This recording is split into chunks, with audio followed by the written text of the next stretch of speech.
kilometres now, so they've got a little bit of a problem if they want to catch a wallaby. The other thing they eat mostly is possum as well, so brush-tailed possums and ring-tailed possums. And of course they've got a decided advantage over the Tasmanian devil, in the fact they can climb trees very well. Tasmanian devils can't climb trees. Not at all, in fact, not even badly. They can't even get up one. They very rarely even attempt it. So these animals evolved to be a scavenger. They have incredibly strong jaws. Now, you can hear them crunching through that bone that they've got there. You know, they go through bone like we put a steak knife through a bit of sausage. Incredibly powerful jaws. Pound for pound, they have the strongest jaws of any living mammal. So to put that in a little bit of perspective, if anybody knows, you know what a pit bull terrier is? Yeah? About 40, 50 kilo, really big one. That's about the similar bite strength as the Tasmanian devil.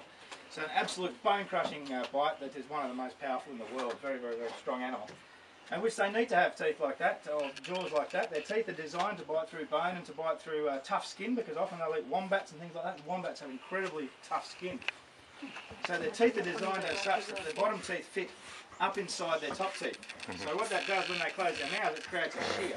Every time. If you ever use a pair of secateurs out in the garden, which I'm sure most of you have, that's exactly what Tasmanian devils have got in their mouth. Well, poultry shears are another good example, I suppose. You use that to cut up a bit of poultry meat, and that's what they've got in their mouths. And these guys can polish off bones, cow bones. You know, they're unbelievably strong animals. And they will eat absolutely anything. Anything as far as if it's protein based, so animals, insects, birds, anything like that, they'll eat with great gusto. It doesn't matter which part of that animal it is. They have no preference for any certain parts. They more or less start at the bit where their nose is closest to and finish when they're full. Which for a Tasmanian devil in the wild, they have the ability to put away about 40% of their body weight in one go. So for my big devil in there, he's pretty close to 10 kilos. Can you imagine him eating 4 kilos of meat? That's like a rump steak you buy from a whole rump that you buy from the butcher. That's a lot of meat they can eat. So that tells us a couple of stories, because half the Tasmanian devils have eaten that much. They're quite immobile.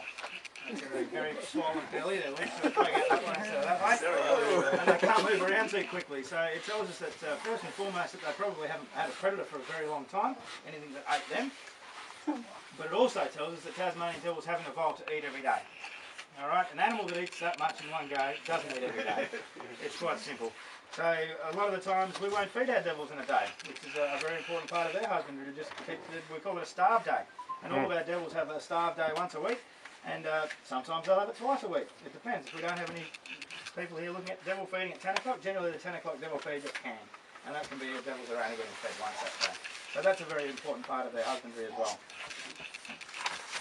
So you may have heard that Tasmanian devils are in a little bit of bother at the moment. A little bit of bother from a nasty, insidious disease, an insidious cancer that we know as devil facial tumour disease, quite simply put. Now that disease is a sarcoma, and it might be interesting for all you folks to know that it is a cancer. And it's a cancer that is a contagious cancer that can be passed on from one devil to the next. It's not viral, it's not bacterial, but it's a cancer that can be passed on from devil to devil. Unfortunately for Tasmanian devils, about 80% of their population has disappeared in the last 10 or 15 years.